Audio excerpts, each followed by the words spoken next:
right. Welcome back to the Motivational Jumpstart right here on 91.7 FM WHUS Stores. That was that Passion Hunger Drive by one of the legends in the game, Malik Champlain, a great, great motivational speaker out there in the world. But I'm excited right now because I have incredible guests on the line, calling from Texas. Hopefully I'm not about to put my foot in my mouth. Hopefully everything is going well with technology. Is my great, great guest, Miss Tanisha Terry, on the line right now?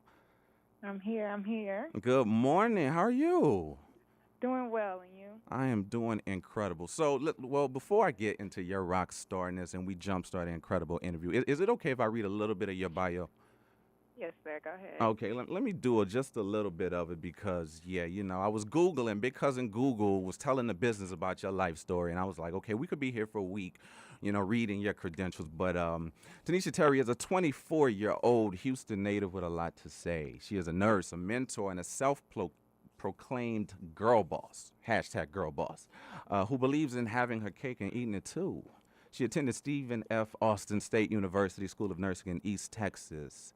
After graduating, she moved home and accepted a position at the number one hospital in Texas, Houston Methodist.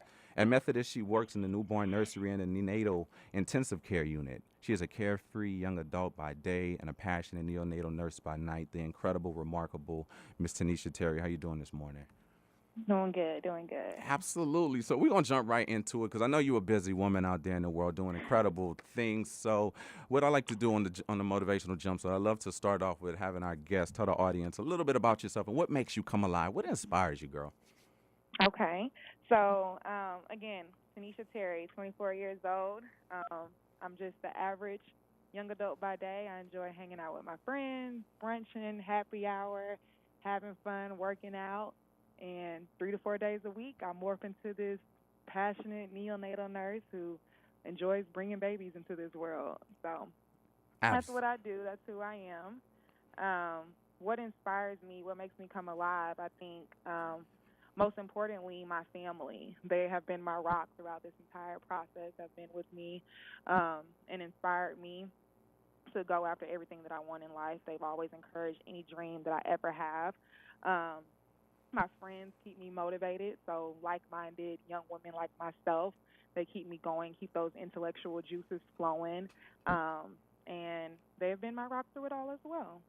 Wow, that is incredible. And obviously, the role that you serve professionally is definitely is an important role. So definitely kudos to you. So take the listeners back, Tanisha. Like you're doing all these incredible things in the world, but take the listeners back before the you now, present day you. What's a little bit of your story? Like how did Tanisha get to where she is today? Okay, so as I speak about on my blog, Black Girls White Coats, I am the baby of four siblings. So throughout my life, I was kind of made to be independent, this independent woman. The summer before my eighth grade year, when my older siblings were away at work and my parents were away at work, I was responsible for taking care of my grandfather in his elderly days and in his last days. I would do those little things like prepare his meals, get him ready for his showers, and go get the newspaper for him, read it to him, help him find those stations on the TV that he wanted to watch and things of that nature. And he always thanked me for doing those little tasks with him and told me that I would be his little nurse. My grandmother was a nurse as well as my mother, who is still currently a nurse. So it's kind of always in my family, line to be a nurse. And so he always called me his little nurse. And I said, Dad, Grandpa, I'm not going to be a nurse. Like, that's not for me. That's not what I want to do. That summer we buried him, and I could literally hear him saying, "Thank you, my little nurse," just thanking me for everything that I had done for him that summer. And it was then that I knew that, lo and behold, I was put on this earth to serve. I was made to be a nurse. And so that's what I did. I graduated from high school with my heart set on being that little nurse that he always knew I would be. Later went on to attend Stephen F. Austin State University in Nacogdoches, Texas, where I fulfilled that dream. Wow, that is profound. And I think one thing that I love to do on this show, I love for people to tell their truth. And that's why I like to ask that question because we talk about purpose, we talk about legacy. It's funny how, the loved ones that we have and the important role and impact that they play in our life and the role that we, just growing up on, underneath them and whatnot. And to just say that, you were there in those moments and To now see that you're living that legacy, you can just hear those words that keep you inspired, keep you doing the incredible things that you're doing. It's like, wow, my little nurse is out there in the world doing these incredible things. So I know, kudos to you. I know he's smiling down on you. Your family is proud of you. But that's incredible. That's Thank incredible. you. So, you go to high school and you're doing all of these different things. And it's funny, right? Being on a college campus, Tanisha, and you know how it is, right? Sometimes you're trying to navigate through this beautiful thing we call life. And sometimes it's like, wait, I mean, I know maybe I want to be a nurse, but I possibly might have wanted to be an engineer. Was there anything else throughout that journey, or was it always after those impactful experiences in your past? It was like, nope. Listen, I'm rocking out with this. I'm gonna live this life of service, and I'm gonna just surround myself with other gurus out there in other industries. Like, what was that process hmm like? Just like you said, surrounding myself with those that had like-minded goals or those who had already achieved those goals was very important and very vital in me, in my success. But did I have those moments of doubtness? Of course, absolutely. Had several obstacles, several people that told me that I couldn't do it. Maybe I wouldn't amount to it. Maybe I should, lessen my dreams or take longer to achieve my goals. But I didn't believe that in my heart. I never let those things get to my heart, and I appreciate that. I had I have other passions. I have other dreams. I have other things that I love to do. I love decorating. I love planning things. So I thought about maybe should I be this event coordinator? Should I be in interior design? But one thing that I saw from other nurses in my life and that I love is that the nursing industry gives you the flexibility, and our schedules allow us to also achieve those things. So just as I am a nurse 3 or 4 days a week, I have those other days where I can do anything that my heart desires, and I love that. So I'm working on those platforms and continuing to sow into my passion of decorating and interior designing. And I think I love that part about nursing. It lets you do whatever you want to do. So you can have your job and live the dream too. So I encourage others to do that as well. Awesome, awesome. So you touched a little bit. I want to probe you a little bit, and you was like, so many people out there. Tania, what we like to say, and I'm pretty sure you're not new to this terminology, this colloquial terminology. Haters. They had some haters in your life that was telling you, listen, you can't become a nurse. These obstacles. Talk a little bit about what maybe some certain experiences or certain individuals. Not saying that you're about to be a whistleblower and call out Professor such and such or XYZ, Mhm. but just what were some of those unique experiences, maybe that you were at your lowest moment and you were trying to figure out, like, wow, can I really become that little nurse that, that Gramps always wanted for me, that I could hear that echo, that voice, like what were some of those Mhm. experiences, and then how were you able to say, listen, I'm gonna take those wood words, throw it onto my fire, and I'm gonna keep grinding for my ultimate purpose in life? Absolutely. Um, I speak on this story all the time. It's my kind of like famous story through nursing school. Is that my first semester of nursing school, the very first exam of the semester, I made a 64 on the test, lowest grade in the class. It was then that my professor called me into my office, sat me down. I looked at the stats. We looked at the class average. We looked at how poorly I had performed on that exam. And she let me know that each exam for the rest of the semester will get a little bit harder with the cumulative final at the end. Um, in nursing school, and my nursing school, and several nursing schools across the state, a 75 is passing. These don't get degrees in nursing school. Mm. So in order to pass that class with a 75, I needed an 84 on every exam leading up into the final, and I needed to make that or higher on the final as well. She let me know that the odds were very stacked against me. She said that it was in my best interest to go ahead and drop, that semester of nursing school and kind of do the whole process, apply again, pray I get in, and try it again that semester. I went home that day, cried my eyes out, and then 24 hours later, I bounced back. And that's kind of my little rule to myself. I don't let anything get to me more than 24 hours. So I gave myself that night, and the next morning I woke up determined, and I knew that I was going to get it. And I just did just that. Each exam, like she said, did get harder, but I became more resilient through that process. I made sure that I got the grades that I needed, aced the final, and went on to pass that class and graduate from that school of nursing with honors. Mm, let's park it right there because so many people, and I'm pretty sure you might have had friends or other individuals that you've known along the way that, when a professor calls you into their office and you're so young and you're so, so ambitious and you want to make your family proud and you're trying to figure out this new experience of college and they say, listen, I'm not trying to target you, but statistically speaking, it's going to be an uphill Mhm. battle for you. And Mhm. honestly, I'm not trying to tell you what to do with your money, with your time, but listen, you might as well go ahead, reevaluate this. Maybe Mhm. nursing is not for you. And so many people at that moment quit, Tanisha. So many people at that Mhm. moment quit, but you say, you know what? It's okay to be vulnerable. It's okay for me to cry my eyes out. It's okay for me to go through that moment. But 24 hours later, guess what? I'm going to bounce back and you Mhm. don't have no idea the type of woman that you're dealing with. This black girl magic has just officially been activated, and I'm about to not only ace this final and do what I need to do, I'm gonna graduate. So, Mhm. how would you talk to students right now that's listening all across the country from your area, just saying, yeah, okay, that was a major obstacle that so many people unfortunately are like, you know what? I'm gonna just go ahead and quit. They right, the haters won, but you said, no, I'm gonna do Mhm. something different. Like, what would you say to Mhm. them? Um, First, I think what was big for me was drawing back to my source, and I know who my help comes from. That was my faith. So leaning on the Lord and Mm-hmm.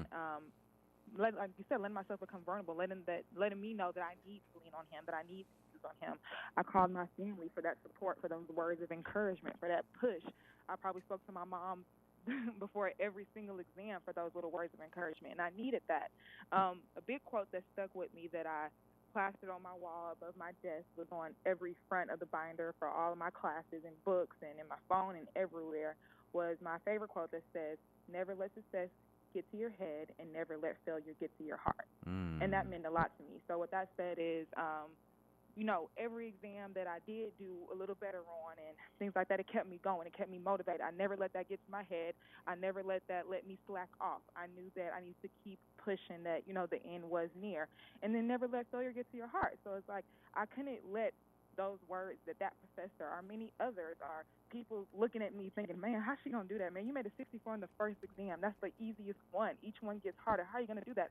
I couldn't let that failure get to my heart. And I think about it all the time. I say, what if I would have listened to her? What if I would have dropped that class? What if I never would have graduated from that school? I don't know where my life would be, and I don't want to know what it would be. I'm just thankful that I made it through.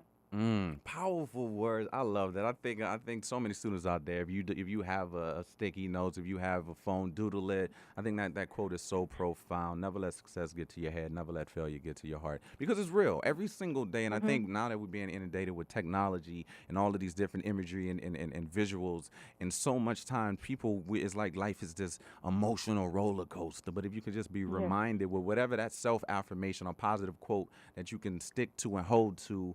Something simple as never let success get to your head, never let failure get to your heart, and then remind yourself Absolutely. every single day. Listen to me, girl. Listen. We about to go into this exam, and we about to work. We about to work. Mhm. We about to work. So no, kudos to you. So you're going through the process. You bounce back. You did something. What I love to say on the show, I want people to do is more than just talking. Yo, sometimes you got to surround yourself with those Mhm. positive bits of information. So you put it on every binder, on your desk, all of these things. You surrounded yourself with this mentality, but you made it through, and then now you graduate. You overcome that obstacle, family proud, and now you got to transition into the quote unquote real world, but another step closer to walking into your purpose, your passion. How has it been being in the medical industry?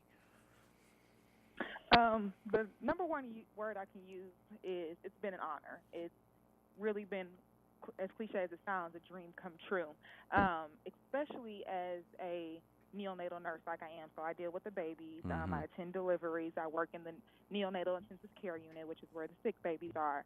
And I can't even describe what it's like to be able to care for newborn babies when their parents aren't able to, or to see those as a night nurse. I see the parents come in during the day or during the evening. They feed their children. They bond with them, and then there's a time where they have to separate from them, and Mm-hmm. that's huge. I think we take that for granted. I think people, see all the glitz and glamours of the L&D world and the neonatal world, and even the the parents themselves come in with this picture of how they expect things to be. They expect to deliver a baby and 2 to 3 days later walk out with their baby and be with their baby 24/7 for several days or weeks that are to come.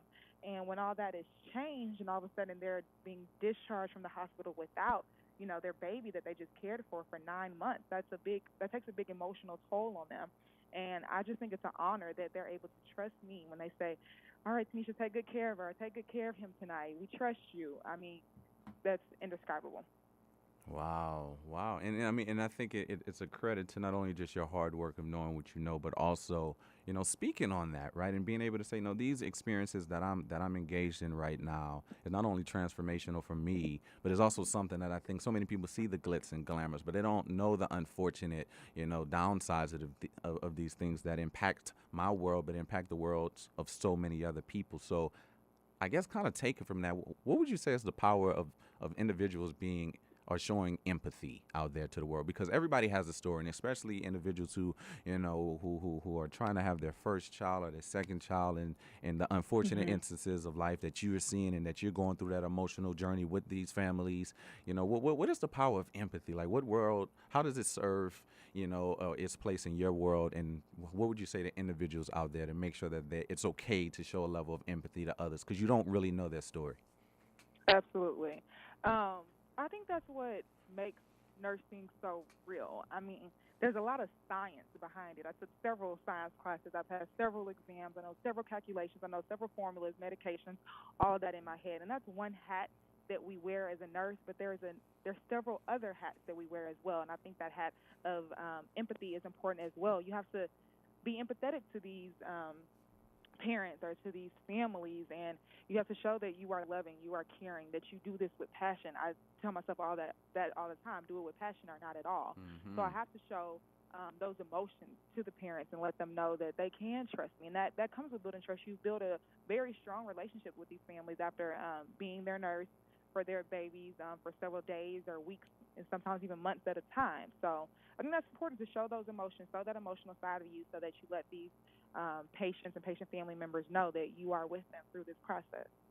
Wow, no, definitely, definitely, definitely. I appreciate you for sharing that. So now you're doing these incredible things in the world and serving this impactful, a place within the hospital and the neonatal unit. But what is it also like for you as a black woman, right? I kind of Mhm. advertised it as, you and my next incredible guest is just these incredible, remarkable black women doing incredible things in the world. Black girl magic, hashtag it, all of these great things. But what has it been like for you? Mhm. Because I would say, not from its own level of naivety, but in certain spaces that we are able to ascend to, sometimes we find ourselves as the only, right, or one of a Mhm. few. So what has it been like for you? Whatever you feel, inspired to share. Yeah. So growing up, my mom and dad always had me involved. I was always put into things. I grew up in cheerleading and dancing and Girl Scouts and in the choir and in the orchestra. I always did things that weren't really the norm for our culture. So I'm used to being that token black girl. And I'm glad that I learned at an early age to stand on that platform, okay? I don't use that to my disadvantage. I don't go into the hospital and think that I am the token black girl, or I am the young black nurse. I don't see myself as that. I'm Tanisha Mm-hmm. Terry, BSN, RSN, and people respect that. Mm. Okay, so I don't take it for granted. I understand that yes, young African American girls are looking up to me, and they do see that I did it and they can too. And I love that. But I don't use that as a crutch. I never put myself down. I never see myself as any less than my counterpart. And I think that's important. Wow, wow, that's awesome. Snaps, fingers, all that good stuff. Shout out to your parents. Your parents probably were like, listen, Tanisha, you're not getting in no trouble. You're going to be over involved with everything. So, Definitely. shout out to your parents. So, in a quick segue, so now you're doing all these things, your power, your beauty, your grace, your intellectual, savviness. And now you say, you know what, I want to create this. I want to create this blog. I want to create black girls, white coats. Why? Like, where were you at? Where were you sitting at? Probably working the night shift, doing something. You were like, you know what? I want to start telling my story to uplift and inspire other people. What was that Mhm. moment? Talk us through that process. And that's really what it was about. I just released a blog about 2 weeks ago, okay? January 16th, as a matter of fact. Mm-hmm. But before that, it had been a dream for a year, Okay, Mhm. I didn't know how I was going to do it, but I always knew that I would do it.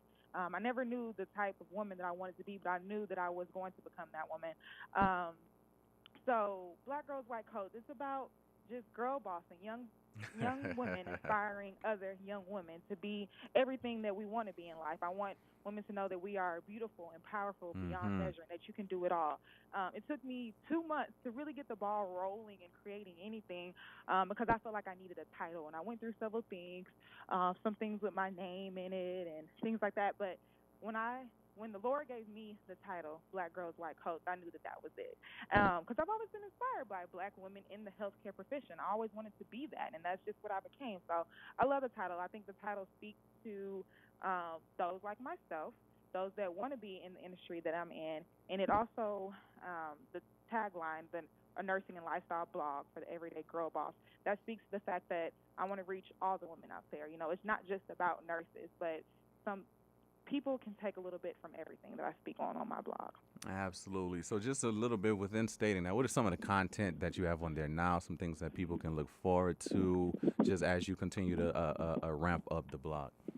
Yes. Okay. So we have 4 columns that I write under. The first one being nursing. So that's me just telling my story, saying what it's like in the everyday life of being a nurse. So that's a little fun column. The next column I have is the events column. So as a Yari, I attend several conferences, galas, things like that. So people can expect to see pictures and little content from there, as well as, like I said, I like to plan things. I'm a little bit of a self-proclaimed event planner as well. So look forward to like those little parties that I plan, my girlfriend's little birthday brunches and bachelorette parties, just all that fun stuff is there. In addition to my travel column, as nurses and I think several young adults, we love to travel. So I want Mhm. to provide those travel guides and fun pictures and stories from my experiences. And then lastly, I have my lifestyle column, and that's kind of the anything goes. That's where I share my struggles of adulthood, and I think several people can relate to that. I'll talk about relationships, I'll talk about current events, and things of that nature. And so it's fun. Wow, powerful, powerful stuff. And I think it's, kudos to you. And I think sometimes timing is everything, but it's also the Oh plan yes. of action that we have to do. So just to hear that you said you had this idea for a year, and you had to wrestle with it, you had to figure out a plan, a strategy, go through the process. And to the listeners out there, life is a process. I wish it was just that easy to say, listen, let me get a domain and just start working and putting content out. It's like, no, I need to actually put a plan together and kind of to speak to your faith and all that. It's not always our time; it's God's time. And Absolutely. and I think it's an awesome thing. I've been on the blog, and it's awesome. That's why I wanted to have you on the show. And I guess to ask the last question within this quick piece for the essence of time is, how can more women who look like you, say, you know what, I wanna. I want to be able to put out stuff so I can inspire the next generation of girls to want to be nurses, want to be doctors, or want to be girl bosses. That's a fire hashtag, by the way. But it's not about me; it's about you. So, what are some things that they can start, looking within themselves to say, I really want to be able to inspire, this next generation. Absolutely. I always think one of my favorite scriptures is Luke 12:48, and it says, "To whom much is given, much is required." Mm. So I rest on that, and I have to remember that the Lord has blessed me with so much. The community has blessed me with so much. My parents have sown so much into me. It will be a shame for me not to honor them by serving others and by building this platform. And so I applaud young adults like myself who want to do the same thing. The ways of doing it is really whatever your heart desires, whatever the Lord puts on your heart, you have to see to fulfillment. So whether it's building a blog or just telling your story, I have a one of my fellow nurses and good girlfriends of mine. She attends several career days at schools and speaks to young people, and I think it's about that. And number one, most importantly, I think it's about being a role model and remembering that we don't take that hat as a nurse off when I leave the unit. I am Mm-hmm. that 24/7. I have to remember I have a brand. I have, whether I know it or not, people are looking at me. So I have to watch my speech. I watch my character. So just walking in that 24/7 and being a role model to young people, I think speaks volume to your character and to who you are. Wow, wow, profound right there. Great advice. And you're doing it. You're doing it every single day. And to the listeners out there, as you continue to find your why, your purpose, the thing that's going to catapult you from good to great, great to unstoppable, and realizing that integrity, that legacy, you have to be reminded every single day that, yes, people are looking at you and potentially Mhm. trying to model themselves after you. And, sometimes we just have to own it because we have to do for this generation what the last one did for us. So, Yeah. wow, that is so profound, Tanisha. So before I let you go, because I know you're busy, to the listeners out there, I challenged Tanisha to drop some bars, some motivational bars for you before she left. Are you still down to give some motivational advice before you leave? Okay, okay. Okay, so like we like to do, every great individual, professor, celebrity who's been on the show, they go through this segment. So let's introduce the segment really quick, right here on the Motivational Jumpstart. So you think you have So what you it think you takes? have what it takes? What it takes to What it inspire takes a to generation? inspire a generation? Words to Words inspire. to inspire, To influence. to influence, To motivate. to motivate. Words for the soul. Words for the soul. We'll step right up. We'll step right and up enter and enter the the motivational freestyle. All right, Miss Tanisha Terry, you are now on the motivational freestyle. Are you ready? I'm ready. All right. So there's students out there that's listening saying, you know what, I wish I could become a nurse, but that first class that she mentioned in her segment, that was me. I made the 64, and I don't know how to overcome that battle. Inspire them. Mhm. Biggest words of wisdom I can use is, "Oh, what if you fail? But oh, darling, what if you fly?" And that's been my inspiration through several things, through all those obstacles that I spoke of, those that you'll never know about me, and those that I speak about on the blog and releasing the blog. I've had to remind myself of that.